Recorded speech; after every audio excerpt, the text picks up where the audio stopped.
Invest মানে অর্থনীতি না, এখানে সময় দিতে হবে, প্রশিক্ষণ দিতে হবে, অফকোর্স অর্থ যোগান দিতে হবে।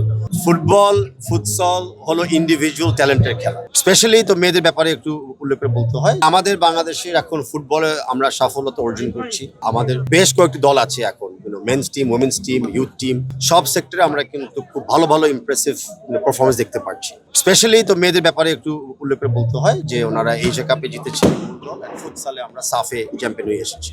আমি বিশ্বাস করি যে আমাদের যে একটা শ্রেণী, যে নারীরা যে পিছিয়ে ছিল, বিকজ আমরা অন্যদের উপরে আত্মবিশ্বাস রাখতে পারি নাই, সেই দিনটা এখন আর নাই, বদলিয়ে গেছে। এখন সময় এসেছে যে নারী অ্যাথলিটদের উপরে, বিশেষ করে যারা ক্রীড়াতে জড়িত আছেন, তাদের উপরে আরো ইনভেস্ট করতে হবে। আমাদের ইনভেস্ট মানে অর্থনীতি না, এখানে সময় দিতে হবে, প্রশিক্ষণ দিতে হবে, অফকোর্স অর্থ যোগান দিতে হবে।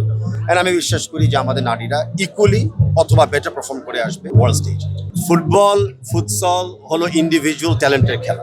আমাদের কাছে র ট্যালেন্ট আছে, ইটস লাইক ডায়মন্ডের মতো। ডায়মন্ড আপনি র আবিষ্কার করেন, তারপরে কাট পলিশ করে শাইনি করেন। আমাদের অনেক র ট্যালেন্টেড বাংলাদেশি প্লেয়াররা আছে, স্পেশালি উইমেন। আমাদের দায়িত্ব আছে ফেডারেশন অ্যাজ সরকার ওনাদেরকে চিহ্নিত করে সহযোগিতার হাত বাড়িয়ে দিতে এবং প্রশিক্ষণ দিতে। আমরা কিন্তু ফুটসল যখন বলি, আমরা কিন্তু মেয়ে আর ছেলে কোনো তফাৎ দিচ্ছি না। যখন লিগ চালু করব, একই টাইমে মেয়েদের জন্য ছেলেদের জন্য লিগ চালু হবে। প্রথম চ্যালেঞ্জটা হলো একটা প্লেইং অ্যারিনা। আপনারা জানেন যে অ্যাকচুয়াল ফুটসল যে ফরম্যাট, ওই ফুটসল ফরম্যাটে কিন্তু অ্যারিনা বাংলাদেশে কিন্তু নাই।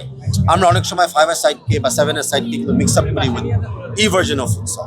তো আমাদের এখন মেইন অবস্টেকল যেটা হলো একটা প্রপার অ্যারিনা। কে কোথায় খেলবে আমরা সবসময় নেক্সট খেলা কি বিবেচনা করে আমরা চিন্তা করি। আমাদের অনেকগুলো ক্রাইটেরিয়া থাকে। তো আমরা আজকে যে ফুটসল নিয়ে চিন্তা করেছিলাম, অনেকে মনে করেছিল যে টিম হবে না বা টিমে কারা কারা আসবে। আপনি ঠিকই দেখেন যে আমরা বাছাই করে করে রাইট প্লেয়ারদেরকে আমরা নিয়ে এসেছি, মেন এবং উইমেনদেরকে। এরকম নেক্সট ম্যাচ যখন আসবে, টুর্নামেন্ট আসবে, আমরা সবসময় প্রস্তুত আছি নতুনভাবে জিনিসটাকে দেখা। যে আমি মনে করি যে আমাদের নতুন নির্বাচিত কমিটি যেভাবে কাজ করে গিয়েছে, বর্তমান সরকারের যারা দায়িত্বতে আছেন, যারা যেভাবে সাপোর্ট করে দিয়েছে, আর যেভাবে প্লেয়াররা ডেডিকেশন শো করেছে, it was only possible to succeed. মানে এটাতে পিছিয়ে পড়ার কোনো জায়গা ছিল না। আমি আপনাদেরকে একটু আগে বলেছিলাম বাংলাদেশ সেনাবাহিনীর কথা।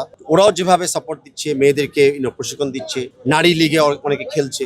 সো আমি মনে করি না এখানে লাকের ব্যাপার, আমি মনে করি এটা হার্ড ওয়ার্কের একটা রেজাল্ট। পুরস্কার আছে, বোনাস আছে। আমি কমিটির সাথে কথা বলে, যেটা ফুটসল আলাদা কমিটি আছে, তাদের সাথে কথা বলে আমরা মেয়েদের বোনাসও দিব। আর একটা জিনিস জানি, আমি ডিসক্লোজ করছি না মানে নাম্বারটা, বর্তমান ফুটসলে যে মেয়েরা খেলেছে তারা কিন্তু একটা সেপারেট কন্ট্রাক্টেড ছিল, তাদের কন্ট্রাক্ট স্যালারিও তারা পাবে, এন্ড অফকোর্স চ্যাম্পিয়নশিপ একটা বোনাসও তারা পাবে।